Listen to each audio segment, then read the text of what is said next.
So, hello, everybody. Thank you so much for joining. I'm very happy to welcome everyone to our very first Hare's Corner clinic. Um, and I'm so happy that it's raining outside because I think if the weather was like it had been over the weekend, nobody would be here. We definitely wouldn't have 80 people joining. So that's great. Perfect timing.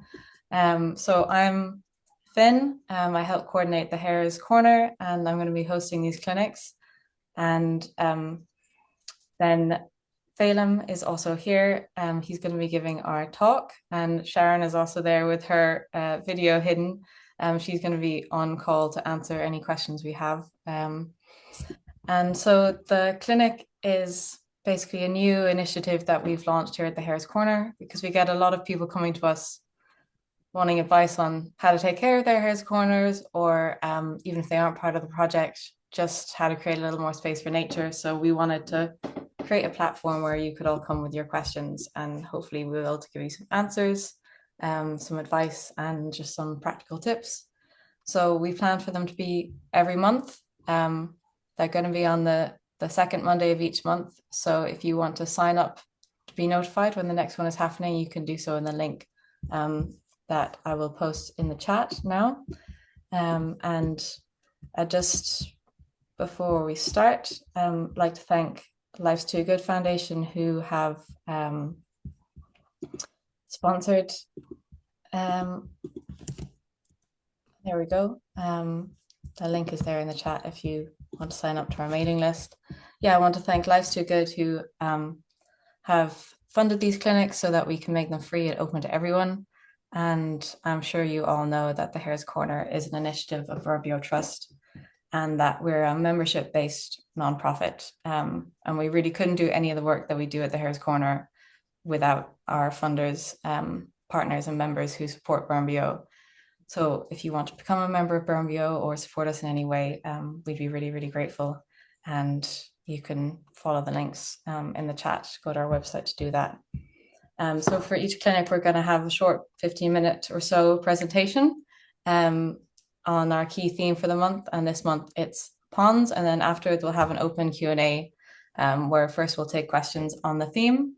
And then if we have time, we'll take questions on any topic related to managing land for nature. So our guest speaker this month is Phelim Harty, who some of you may know. He's been with the Hare's Corner since the beginning, and probably advised on over 100 Hare's Corner ponds by now. And then we also have Sharon Parr here, who has also been with the project since the beginning, and is one of our Hare's Corner advisors, and also helps us manage the Plan for Nature measure. And she's really who we turn to for advice when we want to know anything about managing habitats for nature. So hopefully she'll be with us each month to answer any more general questions you may have. So if you have any questions while we're going through the presentation, just put them in the Q&A box.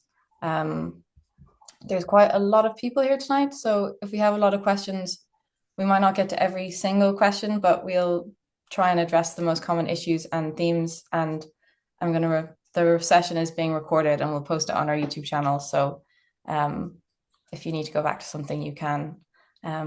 Yeah, so now I will hand over to Phelim to start our short talk on caring for your wildlife pond. Thanks a million, Finn. Thanks to that. And hello, everyone. I can't see anybody here, which is very disconcerting, but it's good to know that you're all there.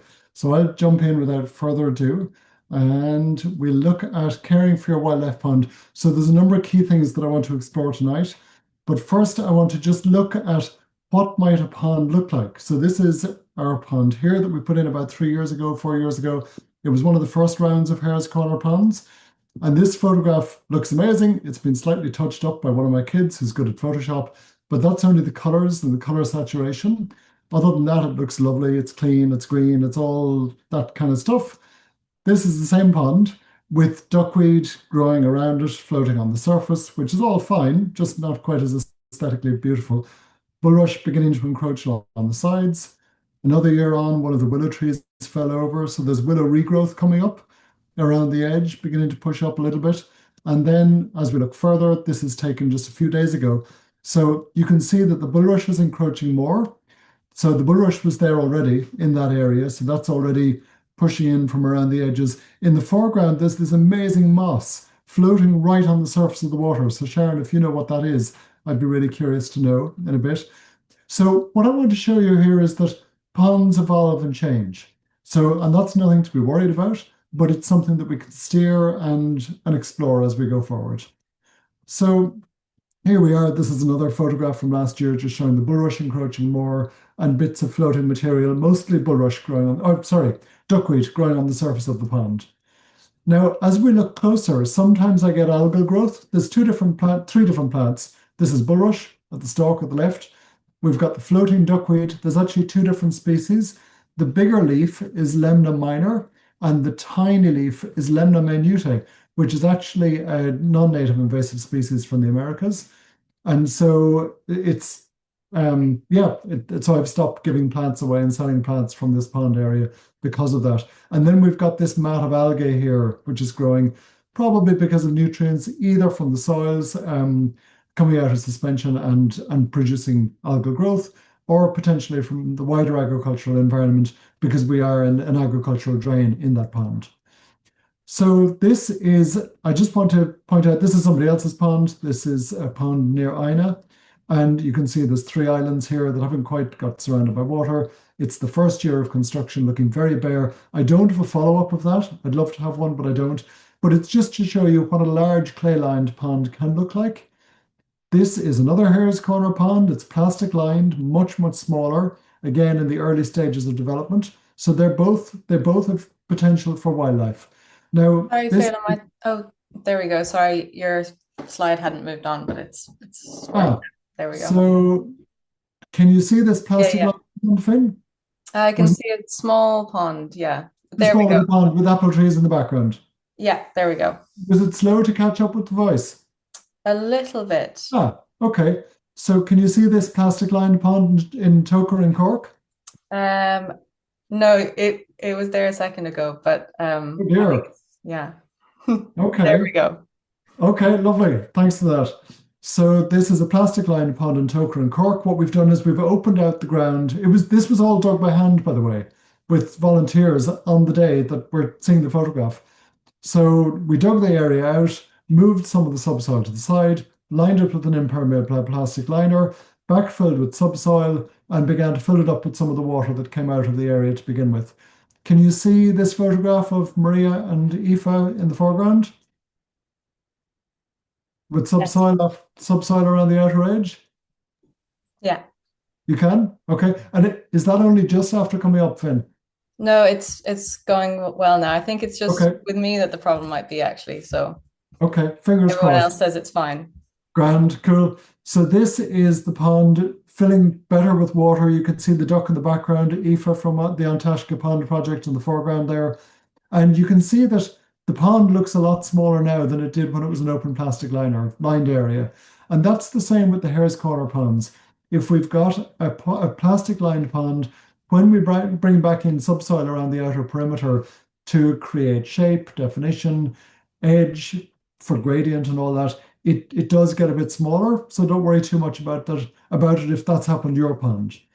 So here is a very, very shallow pond in Cloughjordan, similar size, roughly 5 meters by 5 meters, but it's literally only about 6 inches deep and very undulating edge, slope and all that, which is great for wildlife. That will be a kind of a bog garden really before too long. I did see that there was a hose pipe coming into that.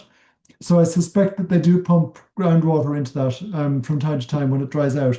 So it's one of the drawbacks of a very shallow pond, even though the shallower the pond, generally the better it is for wildlife. Just the more you can see, there's just lots more spaces for wildlife to hide there than in a deep pond, for example. So these are the main things I want to look at. So in terms of maintenance, check your water levels, take remedial action if it's not holding water well, bearing in mind that ephemeral ponds are really good for wildlife as well. Check for invasive species. So there's non-native and native invasives. So bulrush is a very invasive plant, but it's a native species. So it's not one that we worry about. But if you don't want your pond to be completely covered in bulrush in 5 or 10 years' time, it's worth taking the work to pull it out as it appears if you're noticing it come in. And the way you know bulrush is if you suspect it's bulrush, tear or cut the leaf and look right in along the cross section of the leaf, and you see this lovely half moon cross section. And it's the only plant that I know of that does that. So that's one way to check for bulrush. Or it's got the big bulrush cigar head on the top when it comes to flower at the end of the summer. So, and if you see non-native invasives, ideally pull those out. So Indian balsam and that kind of stuff.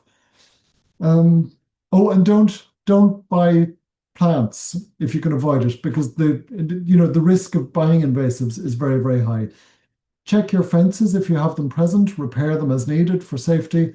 I've just heard that in the UK, they've done a certain amount of research work on fences, and they basically say for farm ponds, don't bother fencing them. Let the cattle in, and I'm talking about clay-lined ponds. If it's peat, the risk of cattle sinking into the peat is a danger. And if it's a plastic-lined pond, the risk of breaking your liner is a danger. But if it's heavy clay soil or high water table on mineral soil, then leave the cattle graze the area, and it creates a myriad of pocket pools, which is really good for wildlife. But if you have fences for safety, just check them and repair as needed. Check for water quality, so filter water coming in if that's needed. And also, I mean, remember, be patient with the process, enjoy the nature that's there, learn what loves your pond besides you. Sorry, I'm reading this as you are as well. So basically, have a look around and see what else is in there, because there's lots of things that are going on in your pond that you may not see unless you take the time to really sit quietly beside it and see what comes in terms of insects and plants and all that. So if your pond is leaking, if it's a clay-lined pond, then driving the digger right on the berm, the lower retaining embankment, should be well compacted down. The berm, you can see where the track is. It's sinking into the embankment that he's built. This is in a clay-lined pond in Galway City. And by tracking back and forth really solidly and then building that up in 6-inch rises and tracking each time, that's a really good way to repair a pond that's leaking. And so if you find that there's vegetation there already, it's not as easy to do that work, but it's still worth trying. Make it a little bit deeper just to generate the clay, build it up on top of the bank, and track like mad so that you really hold on to the water. With plastic lined ponds, if your pond isn't coming up to size, something I've seen in the past is where if the liner is at a fold, it can crimp in. I don't know if you can see my hands while I'm doing this. Sometimes it can crimp in and fold down, and like a piece of fabric, the water comes out much lower than the rest of the top of the liner. And so sometimes by finding folds and simply pulling them up, you can bring your whole pond level up by 4 or 6 inches. So don't worry too much. There's two photographs here. Yeah, this is before and after. And so don't worry too much if there's no growth around it. This is one of my own ponds. It's about 5 by 5. And you can see that there's no growth around the edge. It's looking a bit bare. You can see the algae growing in the middle. And a year on, or 2 years on, no, it's only a year on, a year and a bit on, still a lot of algae, but the rushes are beginning to grow. There's floating sweetgrass in the middle. There's a load of water spearwort, spearwort, one of the ranunculus buttercups over here in the foreground. And if you bought plants from me, say for example, I sold 5 plants, every Hare's Corner pond would have the same 5 plants. Whereas if you don't buy plants from anybody, the seeds that are in your area will find your pond. They'll come in with ducks or some way, or mammals or whatever it is, and they'll find their way in. Or if you've got a plastic lined pond and you're a long way from anybody else, go and take a scoop of mud out of a local drain and bring that in and spread it and see if that begins to seed your pond with new plants, rather than buying them in where you just get a generic list. So if you've got life buoys or whatever, then just make sure that they're there if you have them. This is a great big pond that's a swimming pond in Wicklow or Carlow or somewhere like that. And again, the algae is there. You might want to explore filter measure. Pond is very, very deep. If you've got deep ponds, then one of the things that you can do is you can bring in a digger, soften the edge by digging out the outer perimeter by 2 meters width and filling in the edge so you create a much more gentle slope. So if you've got a pond already and you haven't gone through the Hare's Corner process, you won't necessarily have the the shallow edge advice that we're giving out to everybody. So like this pond here, you can just do remedial action afterwards if you want to. So one of the safest ways to have a pond, so this is a playground in Cork. The Cork Harbour is in the background. One of our ponds is in the foreground. It was built about 14 years ago, and there's no fence between the playground and the pond. But what we have is a very, very shallow edge slope. It's about 1 in 20 here. And so that very shallow edge slope means that children getting into the pond need to get very wet before they begin to get into danger, so to speak. So that's one way to achieve safety on a pond. Here again, near the toll booth in Limerick City, under the Shannon, this is a 60-acre area of ponds and wetland mosaic. And again, here, this is to illustrate the very, very shallow edge.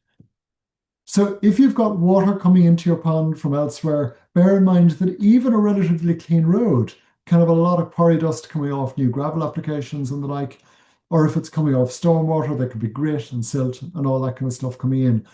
One thing we can do is we can widen drains, dam them at the lower end and plant them with wetland plants. And as the wetland plants develop, that helps to filter the water as it's coming through and into your pond.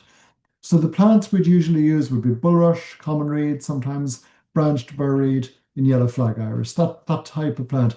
Tall plants with good broad leaves that provide nutrient uptake and a lot of fixed film filter area when the plant material falls in at the end of the year. So in your natural pond, you'll get similar plants coming in, but you'll also get other plants. There's duckweed and various low-growing plants coming in at the edges. And these plants, so water forget-me-not, watercress here, and I can't even remember the name of this one, Sharon, I'm sure you probably know that one.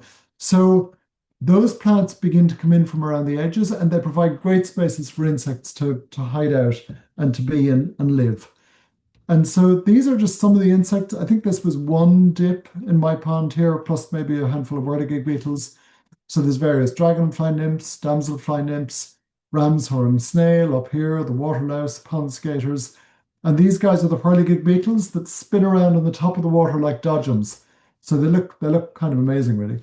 And then water beetles. There's water boatmen, which aren't in this photograph, that are fairly common arrivals. And many of these can fly in. So water beetles, for example, will fly into your pond. What they do is they look down from the air as they're flying around. They see the sky reflected in your pond, and they'll just dive bomb your pond and land in the middle of it. And then they're there to stay and happy. Whereas the others need a little while to mature because you've got the adult dragonfly comes and lays its egg on the underside of some leaves, and the nymphs then make their way down into the water. And then you can see how shallow this little pond is. And this is full of tadpoles. This is one of our very shallow ponds. This one actually completely dried up over the summer. But we had a selection of different ponds. So even though we lost some of the tadpoles, there were other sections that were deeper. Frogs, in my experience, tend to avoid the very big ponds. They much prefer wheel ruts or tiny little puddles. And I think that they're presumably they fear the risk of fish more or great diving beetles more than they fear the risk of drying out in the spring. We've had very dry springs in Ireland in the last number of years, so they can be quite vulnerable. So maybe having dips in your pond in places can be useful as well. And obviously, there's birds that come in then eating the insects, eating the plants, and all that kind of stuff. So there's lots that unfolds within that space. So if you sit by your pond and wait and see what comes, then there'll be lots to please the eye. And around the outside of your pond as well, don't forget that there's a whole suite of species that survive in wet meadow habitats. So the devil's bit scabious and various other plants that are around your pond can all bring in a myriad of insect species. And we've lost a lot of insect species in Europe, even only in the last 30 years. So it's really important, anywhere where there's space where we can bring in and invite in those insects. We help the insects, we help the swallows, the bats, and everything that feeds on everything below them within the general wider food chain. So it's really worth having a Hare's Corner pond in the context of a much wider habitat setup within your farm or within your garden. And that is that. I keep it very brief so that what we can do is spend the time answering questions. Thanks so much for that, Phelan, and I appreciate the brevity very much. So I will start with, we got a few questions in by email first. So I think we've kind of covered this one, but probably best to say it again, which is, can I plant native plants around the pond, or is it better to let it establish by itself? I think. Okay, you can plant native ponds around your pond, native plants around your pond, and to my mind, I would do that mostly if you're in a very dry environment using a plastic liner. So if you're in the barn and you've got a plastic liner, then I would say yes, find somebody you know where you can get wetland plants. I sell them, but also ideally if you do it within 1 to 5, 10 kilometers of your home, that would be my preference. If you're in a clay site where you've got a wetland environment to seed your area, by all means plant what's growing in your farm or in your neighbor's farm or something like that. But often, just bear in mind that also some species will only thrive on bare, muddy, exposed soil. So to give them a chance, it's best just to take your time if you can.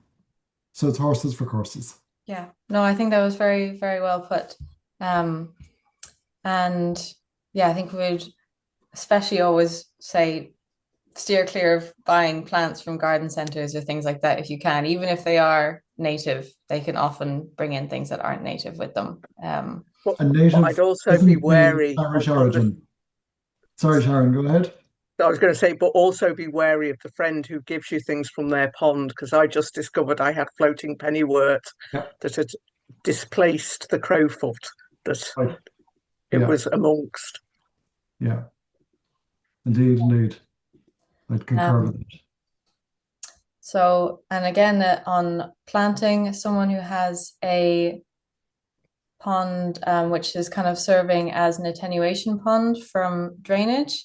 But I think we Okay. covered that in your talk, planting bulrush, flag iris, Uh, tall plants like that. Planting is recommended in that scenario. Yeah. Yeah. Um, so I think, yeah, we had one question which I think probably a lot of people will have is what, if anything, should they do if their pond gets loads of algae? One thing is to wait. I'm looking at various ponds and they have algae in them and they're relatively new. It can take 2 or 3 years for the algae to settle down. There's a number of things. One is see what's happening in the wider catchment. Is it close to a percolation area? Is it close to an area that you've added slurry or fertilizer? Is it within a farm drain? If it is, there's likely to be nutrients coming down, particularly after slurry spreading. If it's none of those things, it can sometimes simply be the resuspension of nutrients after the digging process, stuff that comes up from the soil itself. And in that scenario, simply wait. And as the plants get established and knit in around the edges, they'll liberate less sediment and therefore less nutrients over time. Um, yeah, perfect. Um, and what do we have next? Sorry. So yeah, then the next question we got was whether a pond needs shade or how much shade or whether it should be in sun. Someone was asking if their floating plants provide enough shade or if they need to plant trees or shrubs around the edge. My understanding is that they don't need shade, but that partial shade is certainly no harm at all. But they're okay in full. I think it's generally okay in full sun, but partial shade is also kind of cool. Mm-hmm. They also Sharon, can host different species. yeah. So they found that ponds that are in shady areas might actually, they might not be as attractive to a lot of things, but they might be attractive to things that don't like warm ponds. So you might be, Mm. if you can provide two ponds, one in the shade and one in the sun, all the better. Yeah. Um, yeah, we've had a lot of questions about ephemeral ponds as well, which I think kind of relates to that, to the having, as you said before, if it's possible, maybe multiple levels in ponds or multiple ponds near each other. Mhm. But yeah, a lot of people either worry that their pond is drying up in the summer, and whether that's a problem, or worried that, their tadpoles seem to all be dying when their ponds dry up. Yeah. Yeah. Again, I personally, I like to have water in the pond all summer. And yet I'm reminded by people who know more about ponds than I do that actually ephemeral ponds are really, really useful for those species that will only live in ephemeral ponds. Mm. And so a mosaic is useful where you've got some ponds that hold water all year and some ponds that can dry up in the summer. And just to have that variation if you can at all. Do you know? And if you've got even a bucket-sized pond somewhere, so that if your bigger pond is drying up, you can rescue some of your tadpoles and have some of a frog population for next year. Yeah, that's a great piece of advice. I think yeah, learning to love ephemeral ponds is definitely something we all need to work on. I think we all love the idea of like a Yeah, lush pond all year round, but actually yeah, exactly. they really can be great for wildlife as Yeah, well. that's it. Um, and then some related questions on kind of cleaning your pond, either removing duckweed or removing oxygenators, which have become overgrown. Okay. And how often should you do it? What is the best time of year to clean out your pond? Cool. Um, and Okay. yeah, how should you go about it? Grand. Okay, so there's a couple of things that I notice here. One is that I've got algae growing in manure ponds, and there's the temptation to pull out the algae. But as I pull out the algae, I'm pulling out dragonfly nymphs and I'm pulling out water beetles and snails, which I don't want to be doing. So I've taken to just kind of leaving it alone generally, or pulling out a little bit, maybe 10% of what's there in stages, checking it and bringing it to the side and using it to mulch around trees. So Mhm, that's just the algae. For the big pond here, the one that I showed the sides of early on, for that, I've begun to remove brush from various places. And I also I skim off the duckweed as well with a long length of 2x1 and rake it out and use that as a mulch around apple trees. So mhm, I do remove that. One of the general guidelines on that is to not remove more than 1/3 of the plant cover in a given year. So mhm, in a given maintenance year, don't remove more than 1/3 of the vegetation. And for bigger ponds or lakes, if you're digging out any material, if you're digging out sediment, the general advice is not to dig out more than 1 cubic meter per 100 square meters of pond. So that's only a 10 centimeter dig on average across your pond surface. But mhm, again, you wouldn't do that in the whole area because you don't want to remove the wildlife hiding in the sediment. mhm. So the trick is little and often is preferable to one big splurge where you're doing a load of work but taking out a lot of species at the same time. Mhm. Great, yeah. And for little ponds that kind of vegetate over time, Mm, is it necessary to keep them relatively clear, or is it okay for them to kind of naturally yeah. vegetate over? Once there's two things. One is that ponds will naturally fill in over time anyway, and not to worry Yeah. about it. The other is if you want your pond, it's easier to maintain it than it is to go and dig a new one. Mhm, So rather than letting it become fen and becoming scrub and becoming woodland, just keep it cleared out and artificially keep it in stasis rather than letting it naturally evolve.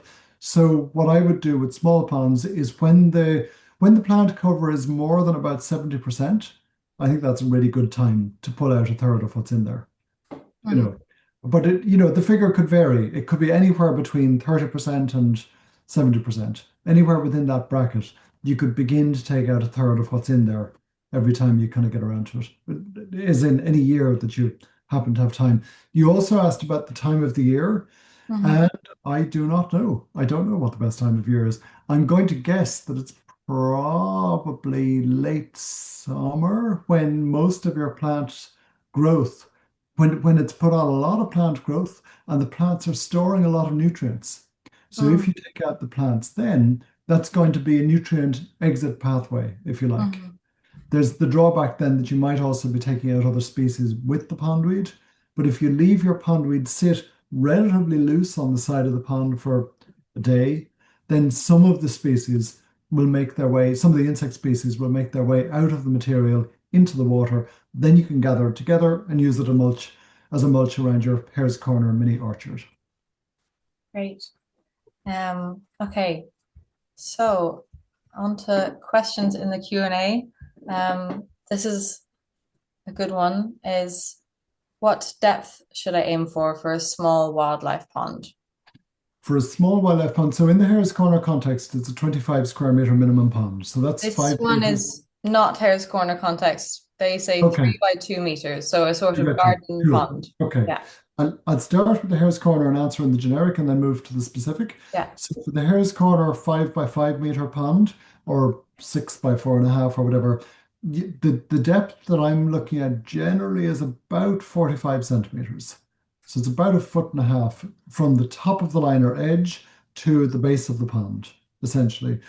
And what you're wanting to achieve is a really, really shallow edge. So, and I can't actually do it because I'm not flexible enough. So I'll do it like that instead. Really shallow edge gradient. So if you put in your liner, so it goes straight down and across, and then backfill the edges with subsoil to get a very shallow gradient. So you're going up from 2 foot, no, from 1.5 foot in the center, very gently up to the outer perimeter. So that's for that size. For 2 meters by 3 meters, uh, 8 inches in the center is plenty. Hmm. If you want to go for a foot, grand, that's fine. But again, having that shallow edge gradient is good. Now, bear in mind that for bigger ponds, if you go more than 1 meter of excavation of ground for any project, technically planning permission is required. So it's just easier not to bother. But if you dig down 900 millimeters and you build up 900 millimeters on a sloping site, you can have a pond depth of 1.8 meters and still not change the ground level by more than a meter, either down or up, if that makes sense to you at all. Hmm. In that scenario, if you're storing that much water, you need to make sure that your lower embankment does not break and wash away whatever is down gradient of you. So just take care to build your lower embankment with great care. Yeah, And yeah. with an edge slope shallower than 1 in 3. So Hmm. just bear that in mind. Hmm. Okay. Yeah, I would say definitely from the ponds I've seen, I think it can always be much shallower than people think, Yeah. you know? Yeah. Yeah. And Absolutely. yeah. But Um, also, what I found with quite a small pond, my garden pond's only about 1.5 meters by a meter wide, is that if it's too shallow, they tend to overheat too much. mm, So mine does go down to 60 centimeters and then slopes out shallowly from that. So I've got edge effects as well, and Lovely. it does create a much cooler bit Yeah. that keeps mm, things going. Yeah. No, that's a really, really valid point. hmm. Yeah, thanks, Sharon. It's a good point.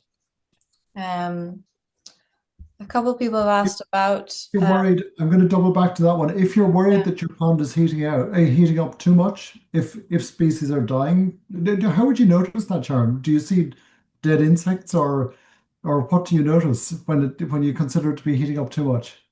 I, things seem to be getting distressed at one Okay, point. It fair was enough. mainly when I had dragonfly larvae, and it Yeah, did get yeah, okay, well, not in my pond, in a couple of okay, quite small ponds. right.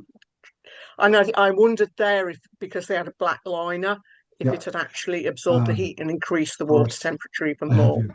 Yeah, because something you can do is plant a quick growing willow cutting to the south of your pond and let that grow and let it be a process. Hmm.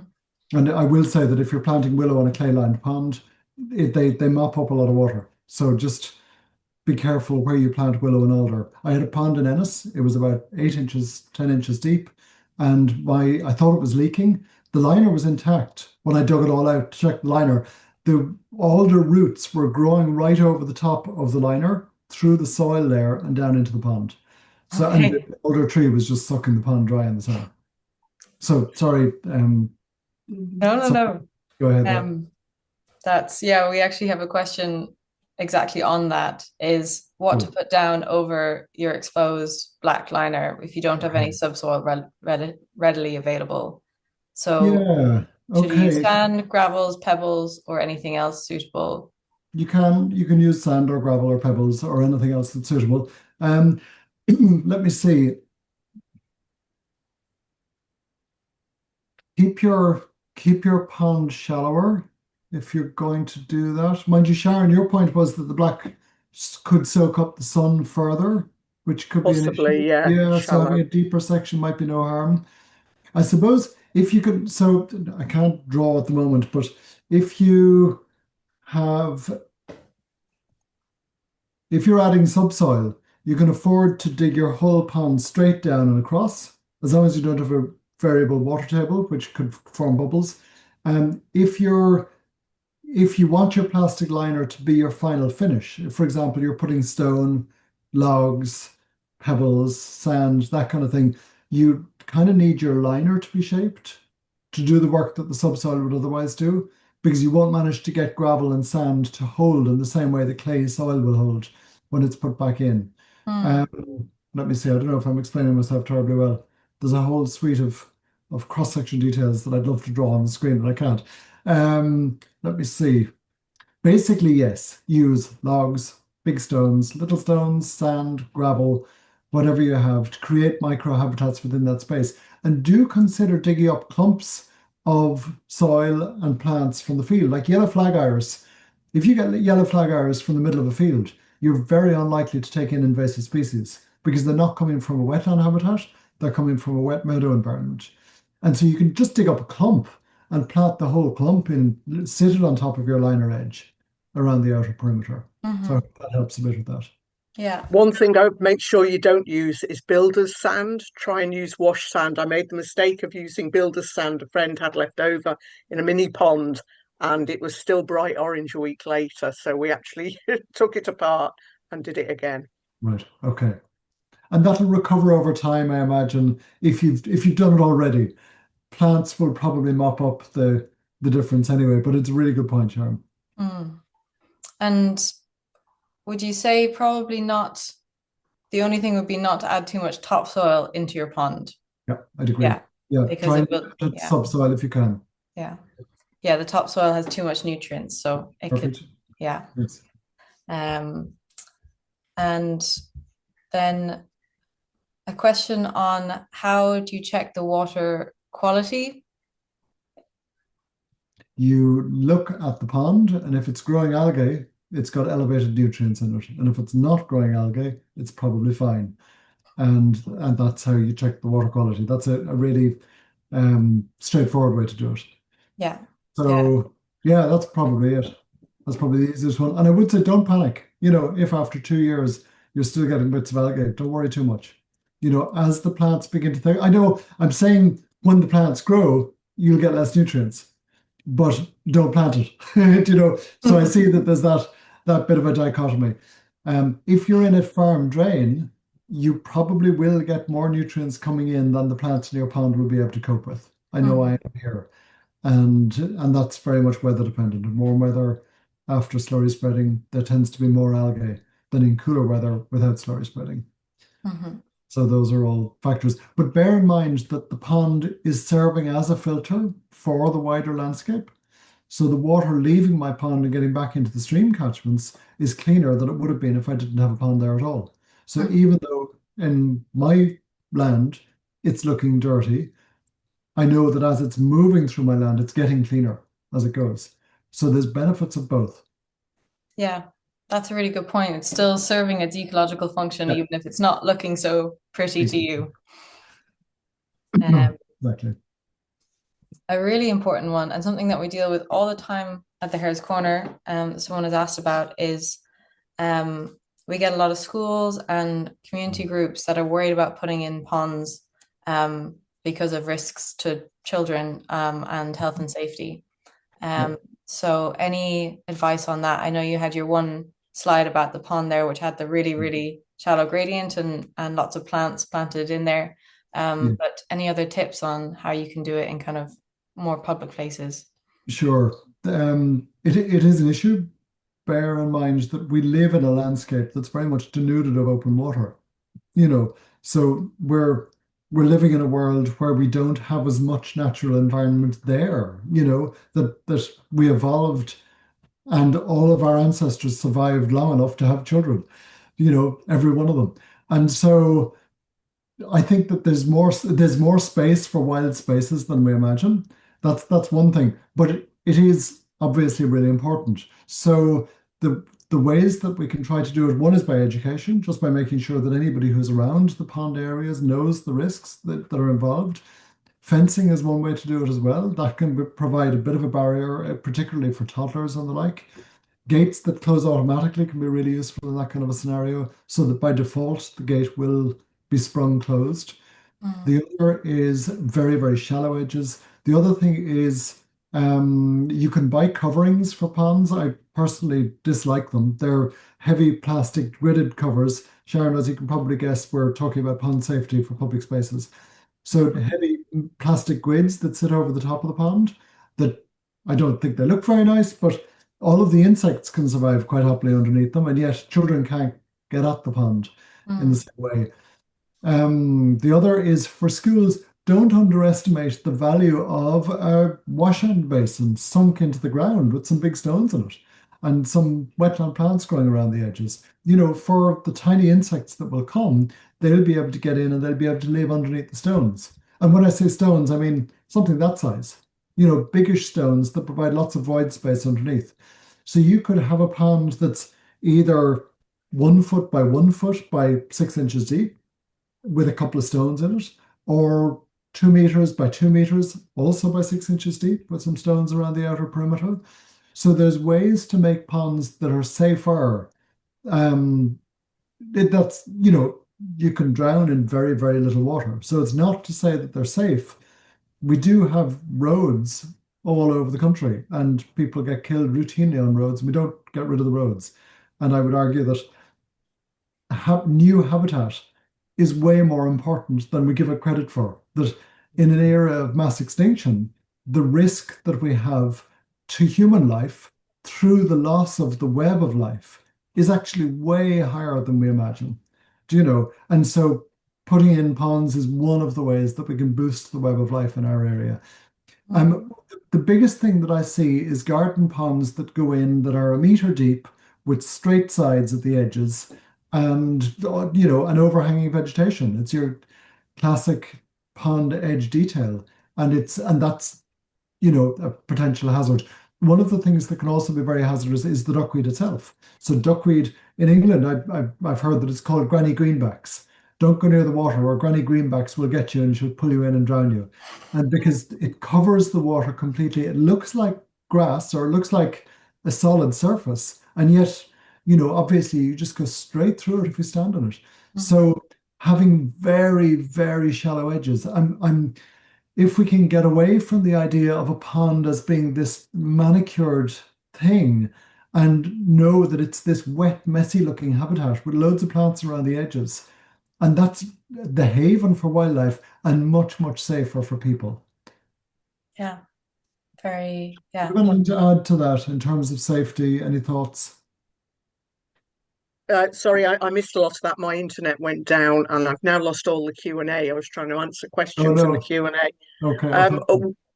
I mean, what you said about the small ponds. Any schools who are worried or that sort of thing.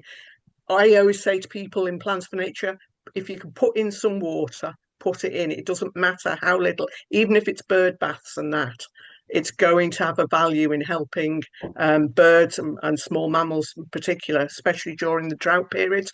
But Mm. always have an escape way for them. I'd Yeah. be, they're more likely to drown. Like Mm. a mouse falls into a steep-sided plastic, even if it's only 6 inches deep, they can't get out. So think about safety for the wildlife and their exits as well. Yeah. Yeah. And that gives you your conduit for kids to get out as well. Yeah. And bear in mind that something that could be quite dangerous is a tall, narrow container full of water, like a barrel. If you've got a barrel and something beside it that a child can stand on, children are very top heavy. The head is heavier proportionally than the body relative to adults. So if you upend a child into something like that, it can be really, really dangerous.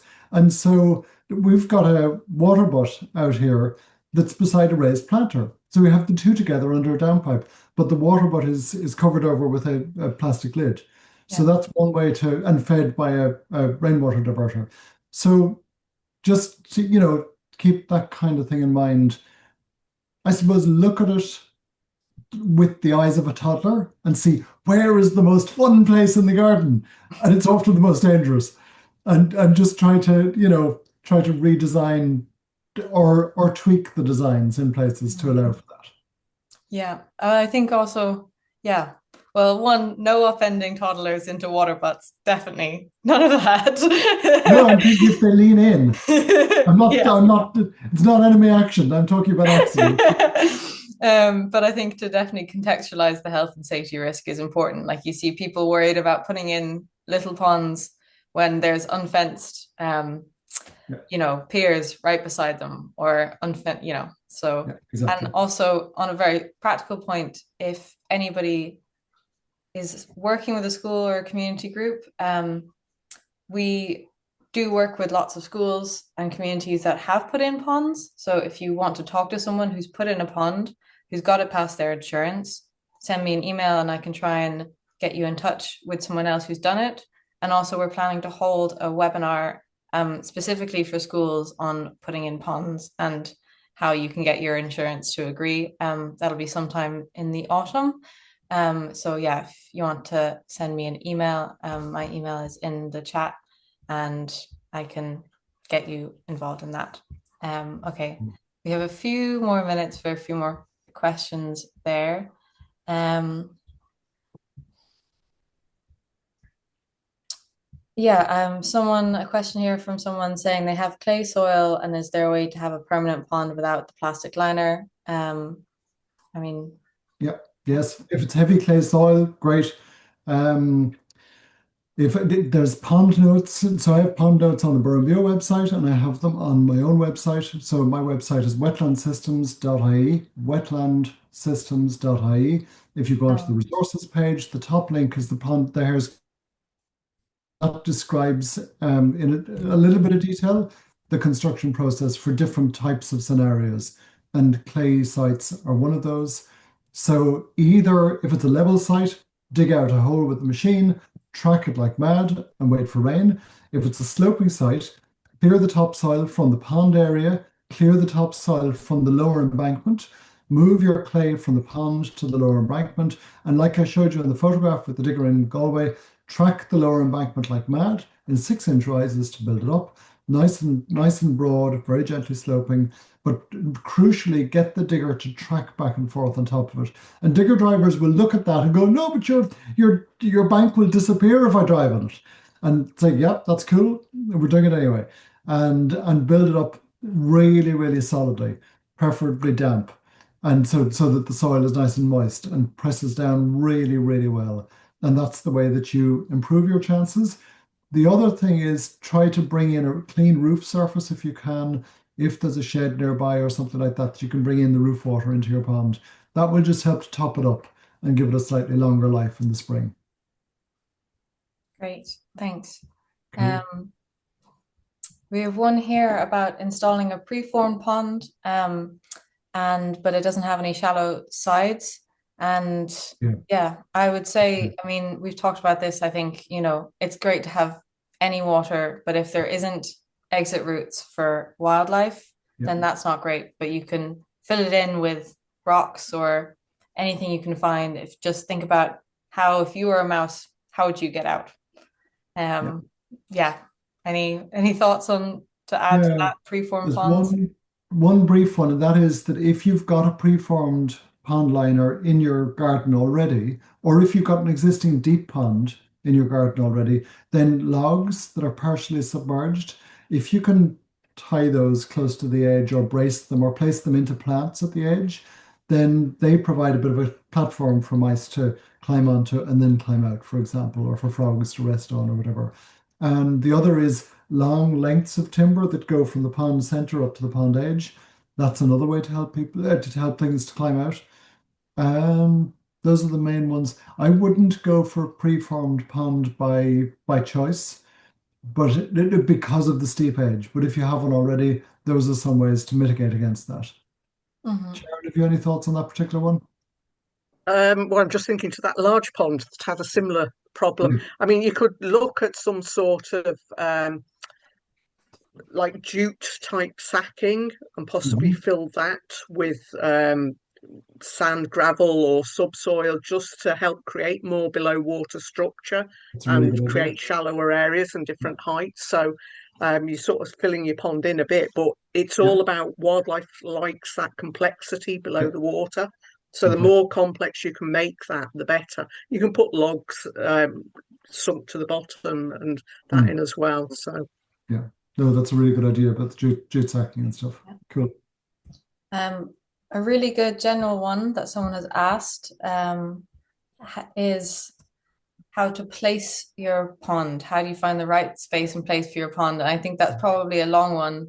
If Yeah, you have so any, this is yeah, starting out with a new pond. So the location is looked at briefly in the pond notes, but generally somewhere that's relatively low in your site so that when you build it, it'll look like it's in a natural location without necessarily going to the very lowest point, because the very lowest point is likely to be more interesting. There's likely to be more interesting stuff already there than in nearly the very lowest point. And so it's a bit of a balance, but generally relatively low down in your site. Somewhere with relatively heavy clay soil, if you have it, would be great. A relatively open position, if you can. I've got both. I've got a variety, and they all support different things. What else? Yeah, don't put it in a stream, because if you do any work within a stream, within a legal stream or watercourse, you need permission from Inland Fisheries Ireland and potentially from the OPW, and you're not likely to get it from the OPW, and you may well not get it from Inland Fisheries because of the potential for fish barriers and the like, and it's just a really slow process. So keep it offline if you can, outside of streams. If it's a farm drain, legally you can put a pond in, but you've got the pollution risk. So that's a choice. If you put it in the farm drain, you clean up the water. If you keep it out of the farm drain, the pond water will be likely to be cleaner long term. So those are also considerations. I wouldn't necessarily put it in the middle of a woodland, but if that's where you have, and there's a drain in the woodland already, you want to dam it, dam away and see how it goes. But do try to do a mosaic and if you put in lots of ponds, you've got lots of different habitats and lots of different spaces for different species. And so that can be good. So I'd say put it anywhere and then put the next one somewhere else and put the next one somewhere else and so on. Sharon, I'm going to have to come in there and say, yeah. don't put it anywhere, because the one thing to consider is that you don't put it on a place where you've already got good habitat. I had a situation recently where they said, we want to put a pond in, this is the lowest point on the land. And it absolutely was the best calcareous grassland I had seen outside of the Burren. Right. And it was the best bit of the whole of their land. Yeah. So really do look at what you've got there already. And if it's got lots of flowers or another good habitat, put your pond somewhere slightly different. Yeah. Lovely. Thanks, Sharon. That's a really, really valuable point. Yeah. Yeah. Yeah. And if you don't know, give Sharon a ring. Yeah. Yeah. Send a Email photo. Sharon. Yeah, exactly. Yeah, don't be afraid to reach out. We're here to answer questions. So send us photographs and we can comment on it. Get in close and take a representative photograph of what's growing in the area if you're in doubt. That's a good we're looking for garden ponds. Something just popped into my mind. We're looking for wildlife ponds. So we're not looking for something with careful stone edging all the way around the outside, because stone edging will bake in the sunshine. And so your tiny little froglets that are coming out now will just be little omelets as they're trying to climb out. They'll just bake in the sun. I've heard of ponds where that happens, and the stones are so hot that the new frogs literally desiccate as they're trying to crawl out. And so just really design as if you're a frog. Is it easy to get in? Is it easy to get out? Is there company? Is there shade and shelter? Am I protected from the magpies that will come and try to eat me, or whatever it is? Really design with the eyes of a frog. So it's not just the watery bit you need to think about, it is the surrounds. So if you can connect your pond to other habitats, for example, there's some cover for other wildlife to come in along, like your frogs, your newts aren't going to get picked off, your birds aren't going to get picked off by the sparrowhawks, and the smaller mammals aren't going to get eaten either. And even if you can add habitat around your ponds, say little stone piles, little log piles, because things like frogs and newts don't spend all the time in the water. So if you need to give them somewhere safe that they can come out into, that's cool, sheltered, and going to give them protection. So think about your micro habitats around your pond as well. Yeah. Lovely, lovely. And if you're building a pond in a bog, for example, and there are no trees around, do not plant trees around your pond. Block the drain using material that widens the drain just above the drain, if you like. Dam your pond with the agreement of your neighbors if it's part of a wider drainage network. But don't plant trees because you get a crow sitting in the tree and watching all day long, happy out. And as soon as he sees ground nesting birds flying up from their nest, he'll be in to eat the nestlings or the eggs. So it's very, very case specific, So just to keep that in mind as well. Yeah, I think we'll probably draw it to a close there. On that, yeah, we've got a few minutes left to go, and I just want to say, yeah, thanks. That point on thinking about how your pond fits into the wider landscape and connects to the other habitats is really good. And yeah, also that I know we didn't get to all the questions because there was a lot of questions, but I will go through them and try and get back to people if I feel that there's something that really hasn't been answered by this session. And also that, of course, yeah, you can always reach out to us. My email is there. I put Phelim's website link in the chat. And yeah, really, this is all that we wanted for people to create habitats and connect with nature and build ponds. So yeah, we're always here for anybody who needs a bit of advice. Phil, do you mind if I answer one question? Yeah. Yeah. So there was a question about swimming ponds that's been posted. And I want to say that in permaculture, you get multiple uses from any element within your garden or within your farm. So I'm in favor of multiple use ponds as well.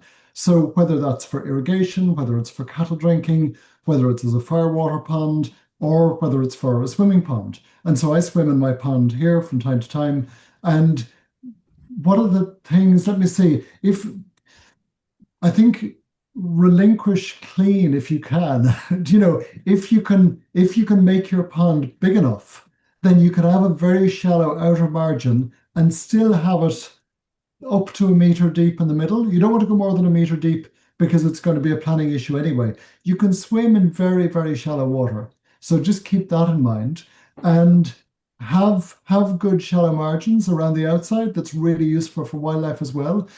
Bear in mind that if you're going to go swimming in your pond, it's a really good idea to be clean of artificial products before you get into your pond. So ideally, you wouldn't get in covered in fake tan and suntan lotion and perfume and deodorant and all that kind of stuff. Again, think like the species that actually have to live there. So if you wear that stuff on your skin, take it off first. Wash that off before you go anywhere near your pond so that you're not bringing all that chemically stuff into your pond and the species that are there, because some of that can be very, very damaging to wildlife. And so getting in and out of your pond clean is the thing. So a boardwalk is one way to do that, a little bit of a jetty or a pier. Another way is a gravel edge or stone steps or something like that. So those are things just to think about. But really also make sure that you're designing very much with wildlife in mind. So I hope that helps with the swimming pond question. And a natural swimming pool is a different thing. And there's two very specific designs. One is a big pond, which I was talking about. The other is a concrete, plastic lined thing with a big wetland fringe around the outer perimeter, but it's a very different design process. So it's just something to explore in more detail at another time, potentially. But I hope that helps with that question, which was a little different from the other ones that were there. Yeah, we'll have to end it there. It's 9 o'clock. Yeah, I think the final point I'd like to add is not to worry about it too much. As someone said to me, it's very hard to build a bad pond. Absolutely. So just, yeah, maybe think about it think about it in terms of if you were wildlife, how would you want it? And it's okay for it to be messy and not to be perfect, and to take a while to colonize and look the way you want, and just don't worry about it too much and dig it. So yeah, just to say that our next clinic is going to be second Monday of next month, Monday the 11th of August, and Sharon is going to be giving a talk on managing wildflower meadows. And if you want to sign up to get the link, I'll post that link again in the chat, and please sign up to our Hare's Corner mailing list, and then you'll find out when every clinic each month is happening and what it's going to be about. We're going to have then another one in September on native tree seed collection, and in October we'll be discussing wildlife hedges. So we're going to have a new topic every month. And yeah, just to say again that if you want to become a member of BurnBio or support us, yeah, it really makes a big difference to us. So yeah, please do. And thanks so much, Phelim and Sharon, for being here tonight and answering all these questions. Yeah, that was really great, and so glad to have the first clinic be hopefully a success. So yeah, thank you. Thanks a million, Finn. Thank you very much, Sharon, for your input. It was great. No worries. Thanks very much. All right. Bye, everyone.